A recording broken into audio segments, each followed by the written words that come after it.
하나님의 말씀이라는 성서에는 왜 그렇게 끔찍하고 폭력적인 내용이 많나요?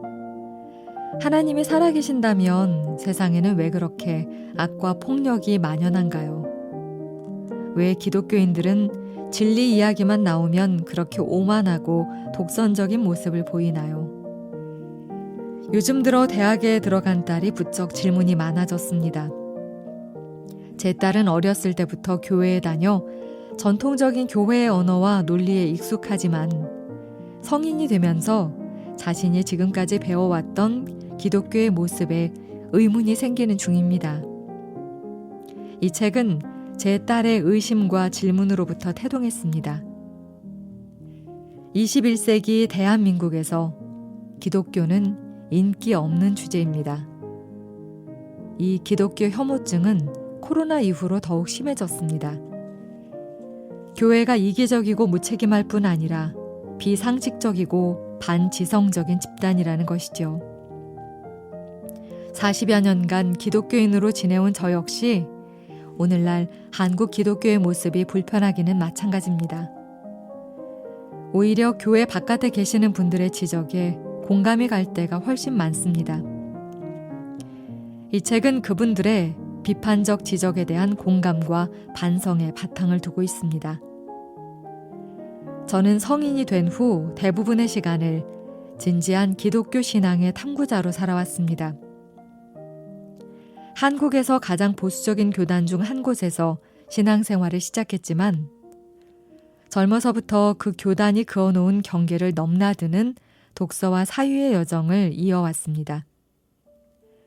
또한 저는 30여 년 동안 안과 의사로 살아왔고 그중 15년간은 비전 케어라는 국제 실명 구호기구 소속으로 수술을 통해 지구촌 이웃들에게 빛을 찾아주는 일에도 동참해 왔습니다. 이 책에는 젊었을 때부터 이어진 제 지적, 종교적 탐구의 여정과 안과 의사이자 NGO의 일원으로 살아온 삶의 궤적이 녹아 들어 있습니다. 책은 딸의 질문과 제 답변으로 이루어져 있습니다. 딸의 질문은 기성교회 입장에서 볼 때 상당히 당돌하게 느껴질 것이고 제 대답 역시 기존의 기독교 문법에 익숙한 분들에게는 꽤 발칙하게 여겨질 것입니다. 아직까지 한국에서 가장 보수적인 교단에 속한 교회에 몸담고 있는 제가 이런 내용을 책에 담아 펴내는 것에 부담을 느끼지 않았다면 거짓말이겠죠. 그러나 딸의 진지한 질문 앞에서 정직한 아빠가 되지 않을 도리는 없었습니다. 딸의 질문에 대한 제 대답의 실마리는 대부분 제가 읽은 책들로부터 나왔습니다. 개인적 탐구의 중요한 고비마다 앞길을 인도해준 결정적 스승이 바로 책들이었기 때문입니다. 그래서 이 책은 기독교의 회의적이 되어가는 딸의 질문에 대한 대답이면서 동시에 기독교라는 대항을 항해하는 과정에서 제게 길잡이와 나침반이 되었던 책들에 대한 이야기이기도 합니다. 이 책이 제 자녀뿐 아니라 진지한 기독교 탐구자들과 기독교의 회의적인 교양인들에게도 도움이 되길 바라는 마음 간절합니다.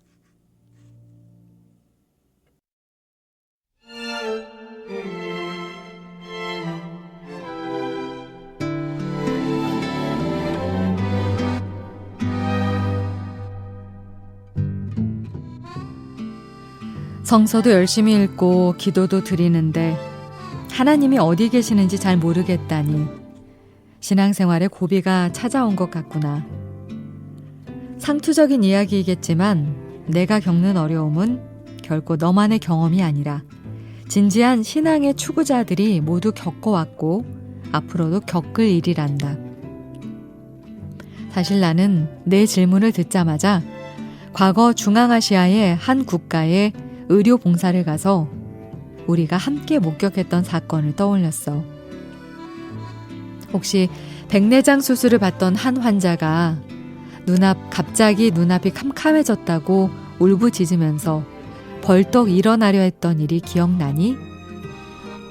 수술이 중단되는 사태로까지 이어지지는 않았지만 여러 사람이 그 환자의 불안을 가라앉히느라 애를 먹었었지.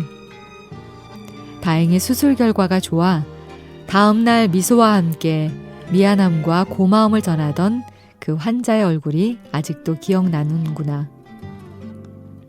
수술대에 눕는 것은 누구에게나 두려운 일이야. 환자가 되어 수술대에 눕게 되면 다른 사람이 내 몸에 칼을 대는 것을 허용해야 할 뿐 아니라 어떤 경우는 내 생명의 근원인 숨까지도 남의 손에 온전히 맡겨야 하기 때문이지. 나는 내 질문과 이 환자의 경험에서 십자가의 성 요한이라는 별칭으로 더 익숙한 스페인의 신비주의자 후안 데 예페스가 지은 기독교 영성 고전인 어두운 밤을 떠올렸단다.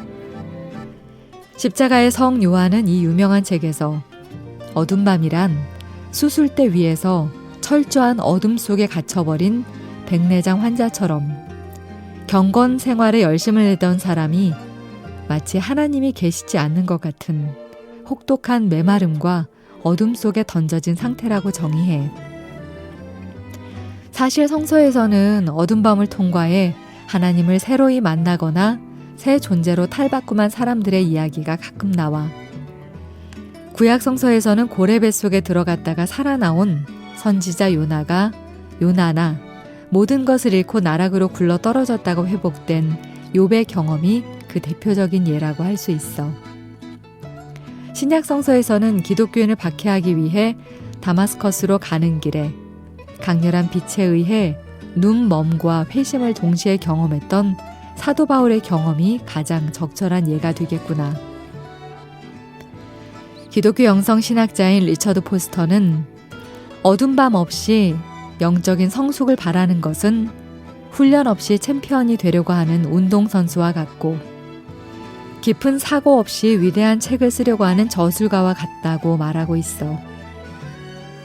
아마도 더 밝은 세상을 보기 위해 의사에게 자신의 눈을 온전히 맡긴 채 모든 빛이 사라지는 경험을 통과해야 하는 백내장 환자의 경우가 바로 이러한 과정을 가장 극적으로 보여주는 예라고 할 수 있을 것 같아.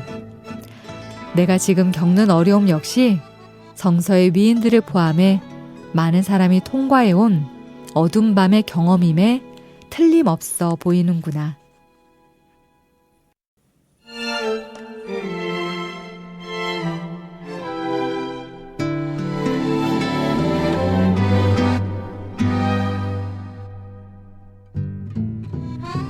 얼마 전부터 눈이 잘 보이지 않았다는 할머니 한 분이 진료실로 찾아오셨어. 특이하게도 파우더가 얼굴 여기저기에 뭉쳐있고 립스틱과 눈화장은 마치 아이들이 장난친 것처럼 엉망으로 번져 있었지. 할머니를 모시고 온 이웃의 말에 의하면 최근 오랜만에 할머니의 집에 들러보니 평소 강박적이라고 할 만큼 깔끔하던 성격과 맞지 않게 집 여기저기에 먼지가 수북이 쌓여 있었다고 해. 검사해보니 백내장이 상당히 진행된 상태라 수술을 권유했고 수술 다음 날부터 바로 만족스러운 시력을 회복하신 할머니는 아주 좋아하셨어. 며칠 후 보호자 없이 다시 찾아오신 할머니는 예전보다 훨씬 깔끔해지셨고 립스틱과 눈화장도 단정해졌지.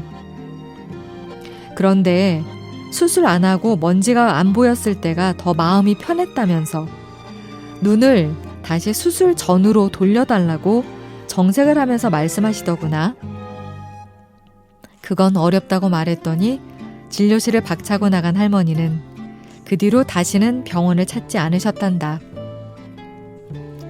요양원에 장기 입소 중이신 80대 할아버지 한 분도 진료실을 방문했어. 더듬거리며 걸어 들어오시는 것이 한눈에도 심한 시력장애가 있어 보였지. 10여 년 전부터 점차 사물이 잘 보이지 않았지만 보호자들이 치료에 소극적이라 그냥 지내셨다고 해. 검사해보니 역시 심한 백내장으로 시력이 심각하게 저하된 상태였고 바로 수술을 했더니 다음날 병원에 찾아온 할아버지는 온 세상이 환해졌다며 매우 기뻐하셨지. 그날 진료를 모두 마치고 그 환자가 궁금해져 직원들에게 물었어. 그 할아버지는 기분 좋게 가셨지? 그런데 놀랍게도 직원들이 어두운 표정을 지으며 고개를 가로젓는 거야. 무슨 일이 일어났는지 알아보니 진료를 마치고 기뻐하던 할아버지가 거울 앞에 서서 오랜만에 자신의 얼굴을 자세히 보게 되면서 문제가 발생했던 거야. 환자가 거울 앞에서 마주한 것은 주름으로 가득한 한 낯선 늙은이의 얼굴이었고, 그것이 세월이 바꿔놓은 자신의 모습임을 깨달은 할아버지는 큰 충격을 받으셨다고 해. 그 할아버지는 슬픈 표정으로 병원 문을 나섰고, 역시 그 후로 다시 병원을 찾지 않으셨지. 진실의 얼굴을 대면하는 것은 누구에게나 두려운 일이야. 진실이 가져올 후폭풍을 두려워한 나머지 자신이 듣고 싶은 말만 듣고 믿고 싶은 것만 믿는 사람들을 만나는 것은 그리 어렵지 않아. 사람들은 언제나 불편한 진실과 마주하기보다 달콤한 거짓 안에 머물고 싶어 하기 때문이지. 지금도 진료실이 한가할 때면 가끔 그 환자들이 떠오르곤 해. 기뻐하고 분노하며 슬퍼했던 그분들의 얼굴이 지금도 생생하지. 그러면서 내가 살아가는 동안 거짓 편안함에 굴복해 불편한 진실에 마주할 용기를 잃어버리지 않기를, 조만간 절대자 앞에서 마주하게 될 내 진실의 얼굴이 도저히 바라볼 수 없을 정도로 추악하지 않기를 기도한단다. 언젠가 마주하게 될 진실의 거울을 기억하면서 오늘의 일상을 성실히 살아가길 바랄게. 뭐? 나중에 마주할 진실의 거울 말고 지금 아빠 눈앞에 있는 거울부터 먼저 보면서 살부터 좀 빼라고?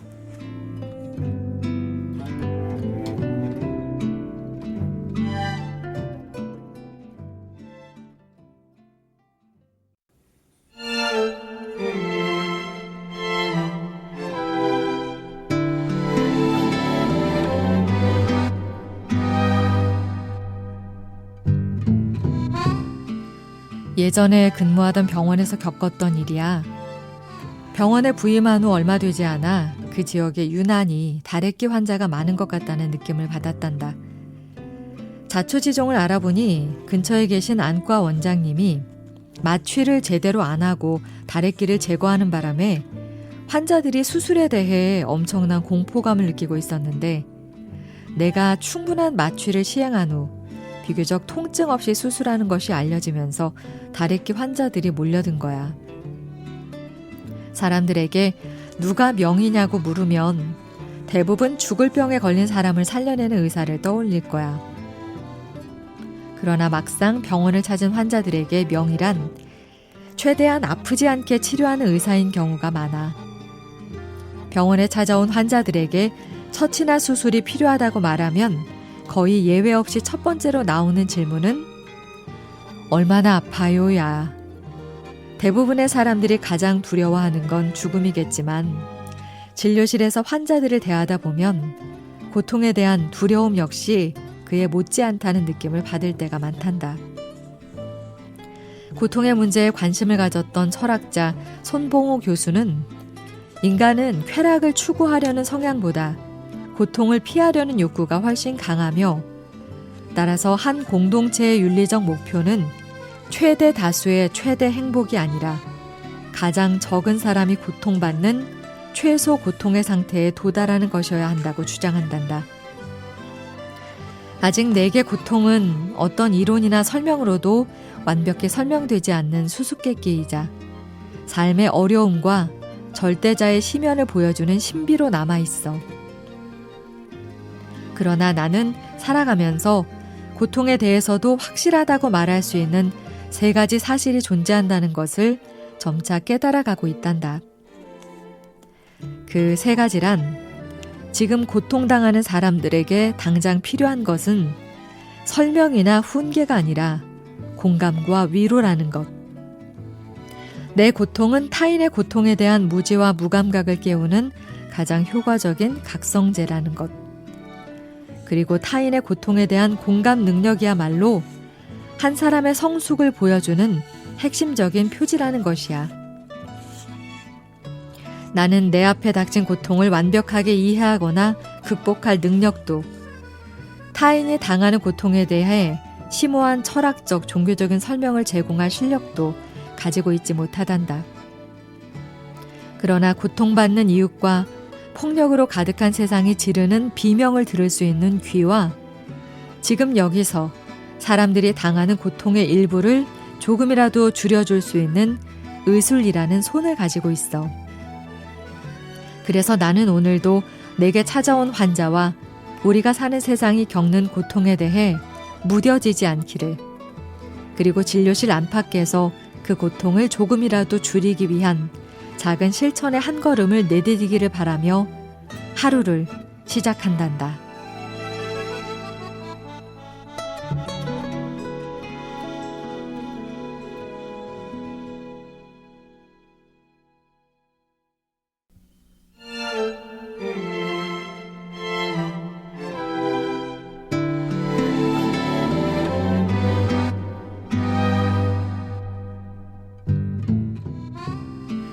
나 역시 15년간 의료봉사에 참여하면서 그런 질문들을 가끔 접해왔단다.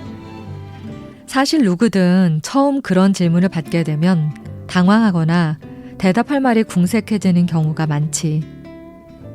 인간이 한정된 자원으로 누구를 도와야 할지 결정할 때는 도움받을 이가 나와 얼마나 가까운가를 따지는 친밀성과 누가 더 당장 도움이 필요한 심각한 곤경에 처해 있는가를 살피는 긴급성을 고려해야 되는데, 이때 자신과 가깝고 당장 내 눈에 보이는 친밀한 사람을 먼저 도와야 한다고 느끼는 것이 더 본능적이고 자연스러운 반응이기 때문이지. 그런데 이 문제는 그렇게 단순하지 않단다. 조금만 생각해보면 우리와 가까운 친밀한 사람보다 우리와 먼 위급한 사람을 먼저 도와야 할 이유가 차고 넘치기 때문이야. 이 문제에 대한 내 첫 번째 대답은 대한민국은 더 이상 우리끼리만 잘 살면 되는 아시아의 변방 국가가 아니라는 거야. 이는 우리의 국제적 위상이 올라갈수록 점점 내가 아닌 남에게 관심을 기울일 수밖에 없다는 의미야. 우리와 상관없어 보이는 지구 저편, 먼 나라에서 일어나는 가난과 폭력과 전쟁은 750만 명의 동포가 세계 곳곳에 퍼져 살고 있으며 세계 6위의 해외 여행객 숫자를 가진 우리에게 결코 남의 이야기가 아니야. 이것이 우리가 세계의 고통과 가난에 진지하게 관심을 기울여야 하는 첫 번째 이유란다. 동료 인간들이 당하는 고통에 공감하기를 거부하거나 공감할 능력을 상실한 사람들로 가득한 사회는 결국 타자에 대한 폭력에 둔감한 야만으로 퇴행하거나 전쟁을 숭배하는 전체주의로 향하게 될 수밖에 없다는 사실을 나치의 역사는 잘 보여주고 있어. 우리들이 우리가 아닌 타자의 고통에 관심을 기울여야 하는 두 번째 이유는 바로 우리 사회의 건강성을 지키기 위해서야. 기독교 윤리학자인 김순영 교수는 내가 누군가의 이웃이 되는 것은 물리적 거리가 가까워서가 아니라 그와 의미 있는 관계를 맺었기 때문이라고 말해. 그리고 그리스도인들은 그들의 하나님이자 스승인 예수를 따라 물리적 거리가 주는 친밀성이 아니라 상황의 심각성을 반영하는 위급성을 나눔 선택의 첫 번째 기준으로 삼을 수 있어야 한다고 역설하지. 세계화 시대를 살아가고 그 열매를 마음껏 누리면서도 왜 우리 문제도 산적해 있는데 다른 나라까지 도와야 하는가라는 질문을 던지는 대한민국의 모든 사람이 이 이야기들에 조금이라도 공감할 수 있기를 바랄 뿐이야.